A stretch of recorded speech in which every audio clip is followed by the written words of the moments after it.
Good evening and welcome to DHK News. I'm Leung. And I'm Isabel Huther. Now, Somali President Sheikh Ahmed says that the progress is being made and he's hopeful about the release of the British couple seized by the pirates. Sheikh Ahmed expressed regret about the capture of Paul and Rachel Chandler from Tunbridge Wells in Kent and said efforts are being made to secure their release at the earliest possible date. Speaking through the translator at a roundtable discussion in London, he confirmed that the Somali government is working to find a peaceful resolution to the pledge of the couple. Chandlers were seized in October last year by Somalian pirates while sailing to Sharjah towards Tanzania. Sheikh Ahmed also stated the couple is not in danger. Nigeria has buried hundreds of victims in Sunday's sectarian clash in the mass grave. The latest communal bloodletting between Islamic herdsmen and the Christian villagers erupted near the center city of Jos, where the sectarian violence killed hundreds in January. CLPRO has the latest.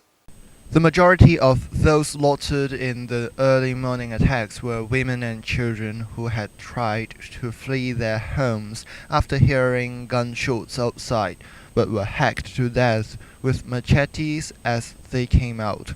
Survivors blamed the neighboring Fulani tribesmen for the massacre.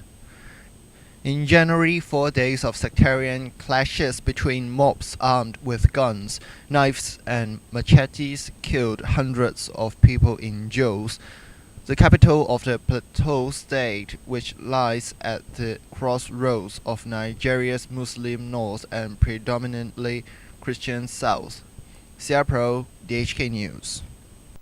Authorities say at least 5 homes and a barn owned by the local authorities has been destroyed and other structures have been damaged by a large tornado in the U.S. No injuries were reported in the storm, which hit the town of Helen, according to the Oklahoma Department of Emergency Management. Besides 5 homes that were destroyed, the roofs of several other houses were blown off and the power lines went down throughout the area. The U.S. National Weather Service says that an average 4 tornadoes are reported in the March in Oklahoma, but on Monday's tornado was the largest than what was typically severe in the time of this year. At least 35 people has been killed in Iraq as it held the second parliamentary election since 2003 invasion. 2 buildings has been destroyed in Baghdad and mortars has fired around the city. Despite the heightening violence, voters turned out to choose the political representatives at the polling station in all the main cities. Over 500,000 Iraqi police and military personnel make sure the election could be carried out.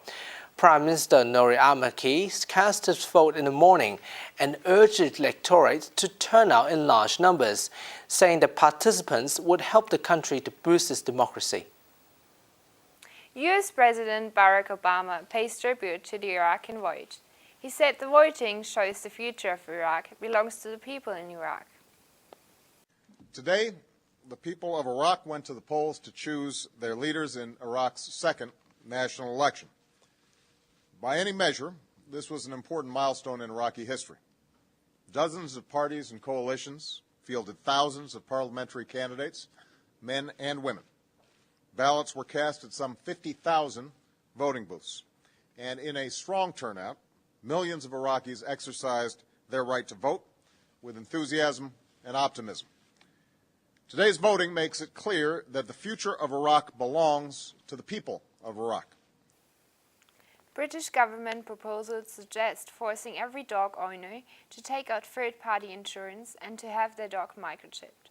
Ministers are also considering introducing new dog control notices for misbehaving animals. The measures are aimed at tackling the growing problems of vicious animals being bred for use as weapons. Figures uncovered by the Tories suggest 100 people a week are threatened in hospital after being bitten by a dog.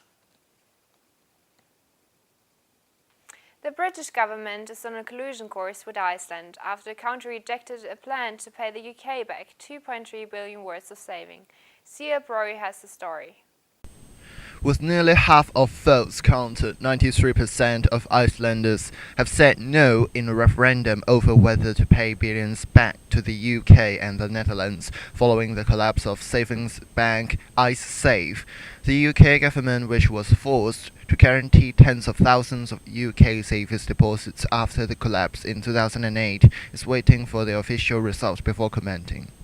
Iceland's Prime Minister Johanna Sigurdardóttir said the result is no surprise. The job now is to finish the negotiations with the Dutch and the British.